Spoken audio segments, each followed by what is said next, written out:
朋友们好，今天是12月15号，星期三，欢迎来到远见快评，我是唐金远。在上次节目中啊，我们有讨论了习近平他需要立威这个话题，也提到了人民日报盛赞邓小平，但是却只字不提习近平的那篇文章。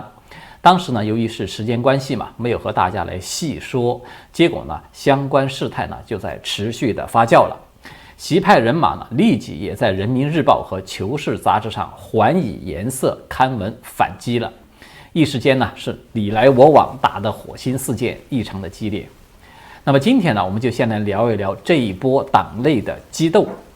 顺便来看看它未来的走向究竟会如何发展。至少从刚刚结束不久的这个全国经济工作会议来看呢，习近平这一次呢是货真价实的遇到了一点挫折。在12月9号中共的中央党史和文献研究院的院长叫做曲青山的，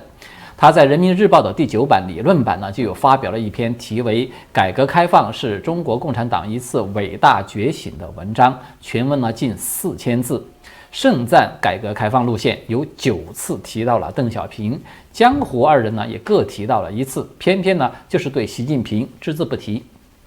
那么这篇文章呢，它迅速的就引发了海内外普遍的关注了，大家的解读呢也都差不多少，就普遍都认为这是支持邓小平路线的党内势力明显的在抬邓压习。它打击的要害呢，当然就是大陆当前这种经济的急速恶化嘛。这个呢，它是被归罪于习近平偏离了改革开放的路线，放弃了以经济建设为中心。那么这么明显的一个叫板，习近平当然是不可能视而不见的，对吧？所以就在前天，也就是12月13号，中共中央政策研究室的主任叫做江金泉的，他就立马发文反击了。这篇文章呢，同样也是刊登在了人民日报上面，标题叫做坚持党的全面领导，然后后面呢打了一个括号，写了深入学习贯彻党的19届六中全会精神。我们先不谈这个文章的内容如何，我们只需要看看这个作者的身份以及这个标题，我们就可以知道习近平这边这一次他是以非常严肃，甚至可以说是非常严重的态度在应对这一波攻击的。众所周知呢，中央政策研究室这个机构它是中共的最高的智囊机构，也是中共最高决策层的一个实际办事的机构。那个号称三朝帝师的王沪宁，他就在这里是任职长达20年，其中他担任主任一职就有15年。那么到2017年，王沪宁是出人意料的深入到了政治局去当常委之后呢，接替者就是这个给他当了4年副手的江金泉。所以呢，作为王沪宁的心腹的江金泉这个人，他出面来与曲青山去打对台，虽然明面上大家的这个行政级别是一样的，都是属于正部级，但是要论党内的实权和影响力呢，这个江金泉他首先就要压倒了对方是不止一头的。所以这个就显示出习近平在这场争斗之中他其实并不敢轻敌。至于说这个标题他想要表达的意思呢，明眼人也是一看就知道，就是等于他在发出一个警告了，提邓不提习，他实质上呢就是要违背六中全会的精神了嘛，要否定习近平的领导地位嘛，所以呢必须就要坚持习的领导，因为习就是党，党就是习，这二者呢是一回事儿。那么为什么我们在这里很肯定的说江金泉这是在和曲青山打对台呢？原因也很简单，因为江金泉的这篇文章他也写了有4000多字，其中有6次提到了习近平，2次提到了毛泽东，而对邓小平和江泽民、胡锦涛这3个人同样的也是只字不提。不但不提，在文中他还特别的强调了2点。第一点呢，就是说在改革开放的条件下，在反思党的一元化领导出现的某些问题过程中，在党领导的内容和方式上曾一度出现偏差，其影响直到党的18大以后才真正消除。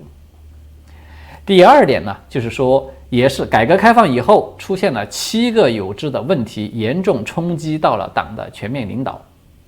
这里提到这个7个有之啊，它其实出自习近平在过去的讲话，就是说他有罗列了什么搞伟大不掉妄议中央者有之，搞团团伙伙拉帮结派的有之等等，这么7种对党中央不利的现象了，所以把它简称叫做7个有之。所以呢，江金泉他在这里的这个潜台词他是很清楚的，就是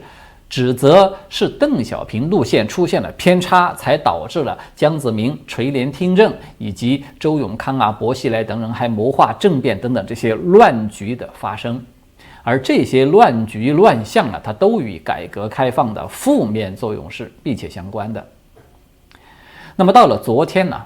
党刊就是那个《求是》杂志呢，它也有转载了中纪委官方媒体就是中国纪检监察报的一篇文章了。这篇文章的标题和江金泉写的呢是差不多少，叫做旗帜鲜明，坚持党的领导。这篇文章他写的就更长了，他洋洋洒洒写了5200多字，他同样是盛赞习近平，提了他13次，毛泽东呢又提到了3次，而邓江湖这3个人呢，同样的还是只字不提。可能有不少朋友听到之后会觉得好笑，对吧？就说这帮身居党国最高层的人，他们斗起来啊，互相之间怎么像个小孩赌气似的？其实呢，这就是中共内斗的一种常态。表面上看起来呢，你会觉得滑稽可笑，但是实际上呢，是非常的残酷无情的。你不提我，我也不提你呢，它说明双方目前暂时啊还维持了一个斗而不破的局面，就是属于文攻这个性质，就是多少大家还相互留一点余地了。要是说等到了点着名来进行批判的那种时候啊，那基本上就是到了五味的阶段了，就是属于要白刀子进红刀子出，肯定是有人就要血溅当场了。那么比如说中纪委的这篇文章啊，它的内容上呢，基本上是呼应了江金泉那篇文章的那些观点，唯一不同的呢，就是这篇文章在最后强调说，纪检监察机关的重大使命就是要一刻不停地推进党风廉政建设和反腐败斗争。所以大家有听到了吗？这个就是明晃晃的威胁了，对吧？因为中纪委嘛，谁都知道它就是专门针对着党内来进行整肃的一个刀把子了。凡是做官能够做到说有资格卷入党内斗争的人呢，无论是哪个派系，他基本上都不会有干净的，就是谁都经不起查的。我们来简单的做一个归纳，就是可以看到现在双方激斗的那个焦点啊，它其实就在改革开放这4个字上。反习派选择的打击点呢，是这个改革开放呢，从毛泽东的路线中挽救了党，造就了今天的经济奇迹。而习近平呢，他不但没有出力，反而呢，还正在摧毁这个果实，是在危害着党。而习近平派系选择的打击点呢，是在强调说，这个改革开放它虽然理论上是正确的，但是这个路线在执行过程中出了偏差。这个词大家注意啊，它导致了各种夺权啊、谋反啊等等乱象丛生，差点让这个江山变了颜色。这个是习近平呢，他再次的挽救了党，所以他们是这个角度。那么这个西风和东风之间究竟是谁压倒了谁呢？就我个人的观察呢，在这个回合的较量之中呢，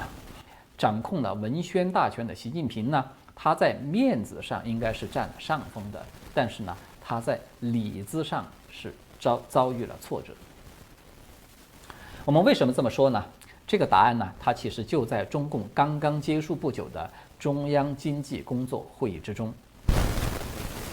可能大家呀已经有看到这个新闻了，就说中共呢是在12月8号到10号举行了这个全国的经济工作会议，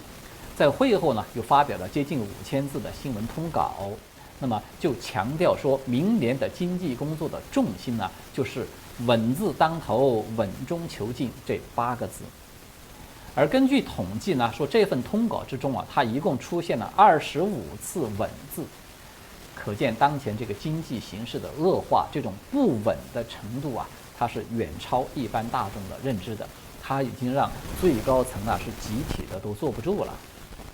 那么经济为什么会恶化了呢？在这个金融贸易层面，在这个疫情影响层面，以及像中国现在孤立的这种外交环境等等这些层面哪个专家他可能都会找出一堆的原因来。但是我觉得他最根本的原因，似乎在党内目前是把它归结到了一点，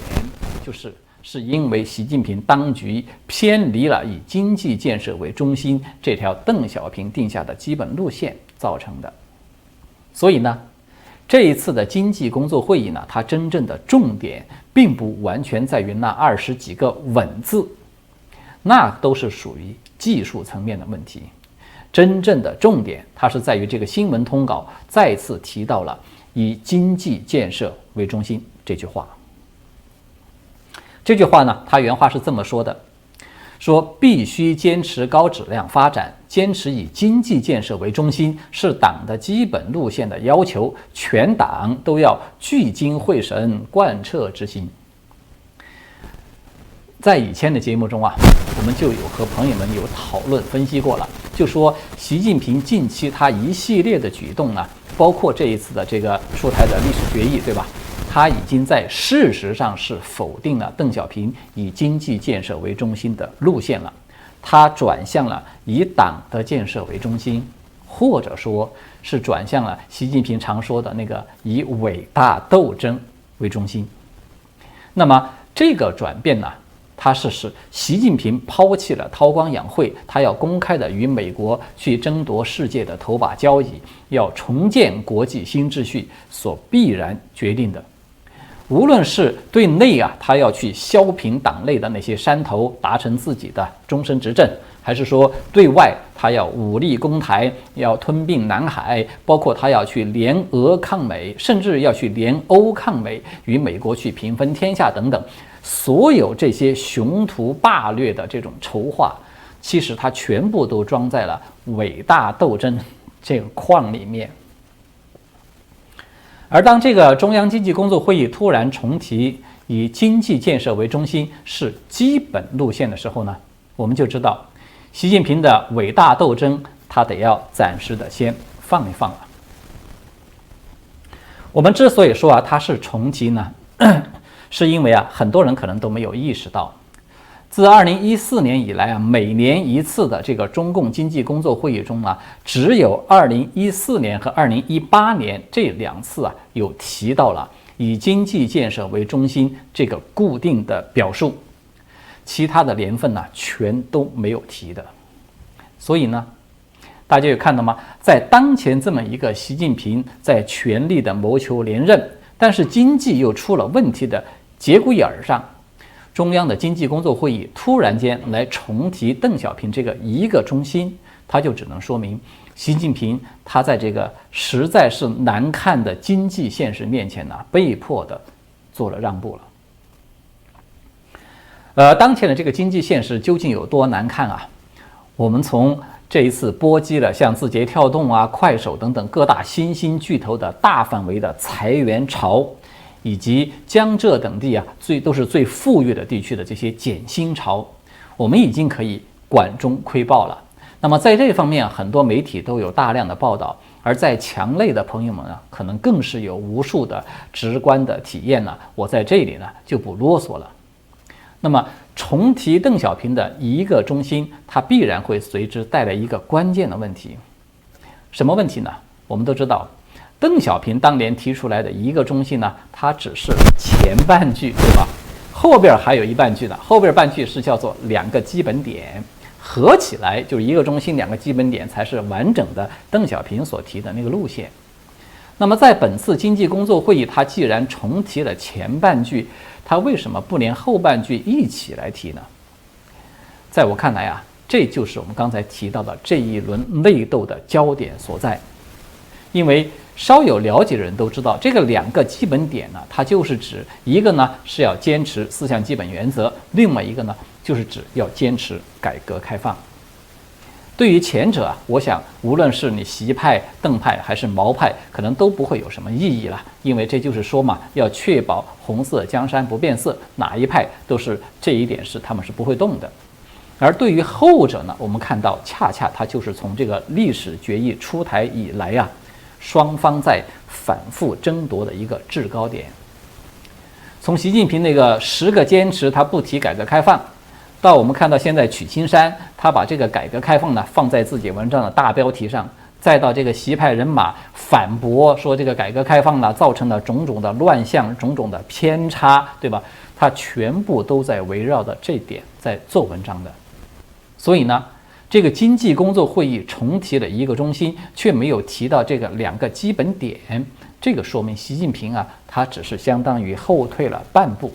他只是暂时的一点妥协而已。这个会议呢，大家要注意，这个会议啊，它是在10号结束的。这个曲青山他是在9号来发文章，大声的疾呼啊，这个改革开放如何如何。其实呢，他就是想在以场外吆喝的方式来弥补场内的力量的不足了。此外呢，还有一个值得注意的细节，就是我们去对比一下今年和去年的这个经济工作会议的官方通稿，我们就可以看到，在去年呢，李克强他是以这个中共中央政治局常委、国务院总理的这么一个完整的头衔列在了习近平之后。同时呢，还列在了其余5个常委的之前，也就是说，习李2个人呢，明显的与其他的5个常委呢是做了区分的。但是在今年不一样，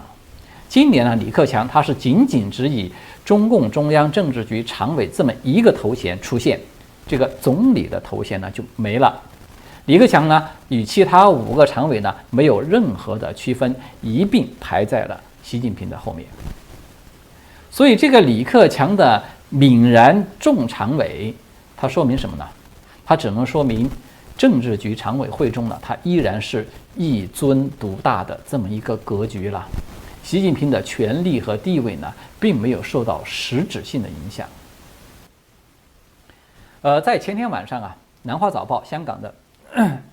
他呢就有刊发一篇报道说，习近平在本次经济会议有强调了5个重大的理论和实践问题。当头第一个就是说，他要求全国为能源、谷物和矿物，就是这么3大关键的初级商品，要建立一条战略基线。用他的原话来说呢，就是加强国家战略物资储备体系，以确保关键时刻的最低需求。所以大家也看到了吗？我们看清楚了这一系列的信号之后啊，我们基本上就可以得出下面这几点结论了。第一点呢，就是习近平的权威呢，他依然是比较牢固的，在未来呢，他不太可能出现很多人预判的说这个李克强会要重掌经济大权，而甚至是习近平他会连任会失败等等这些事情，我觉得他不会出现的。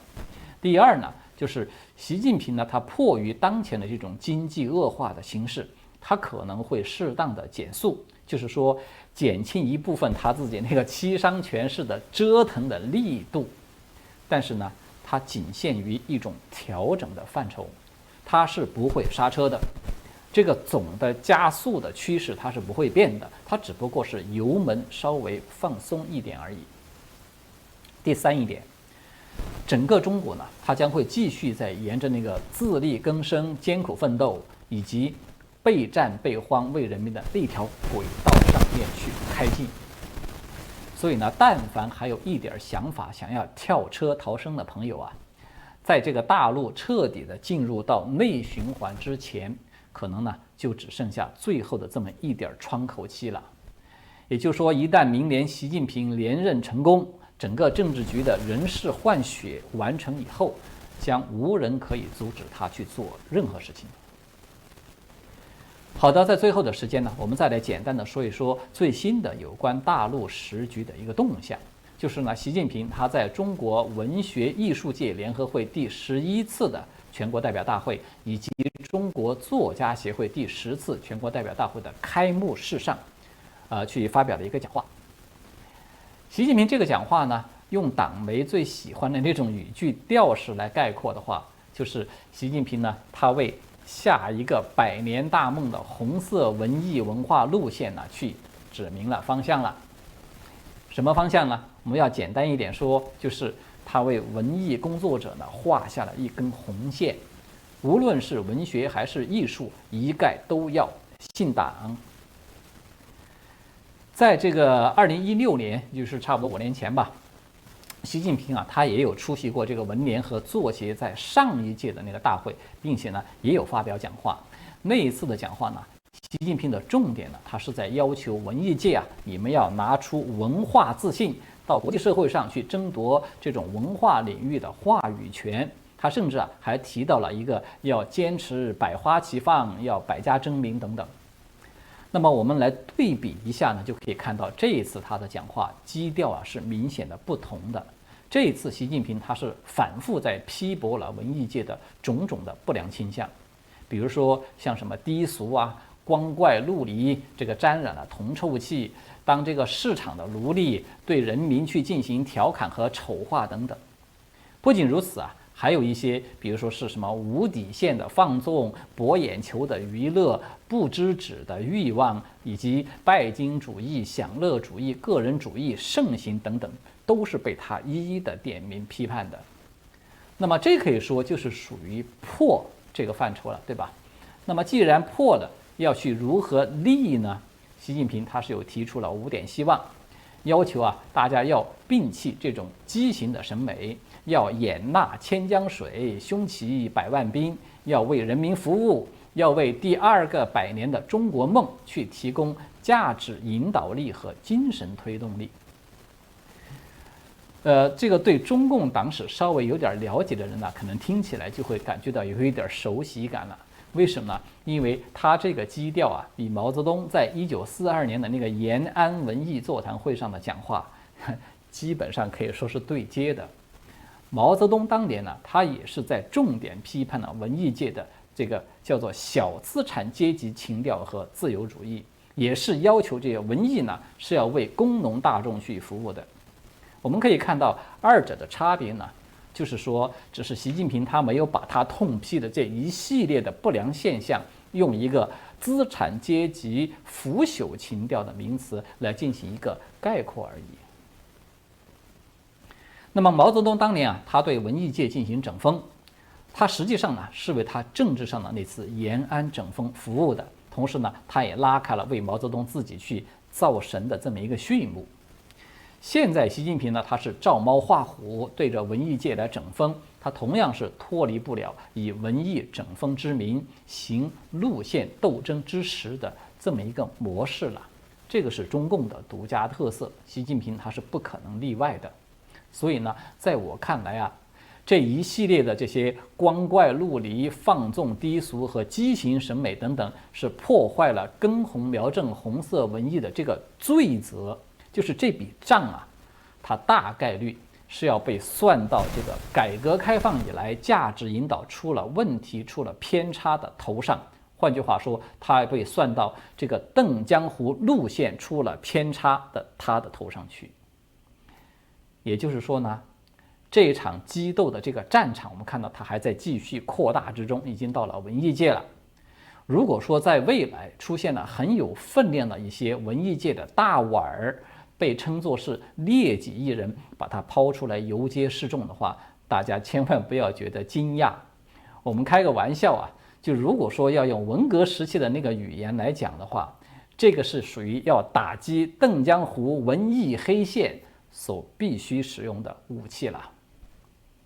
好的，今天呢我们就聊到这里了，谢谢各位的观看和收听，我们下次再见。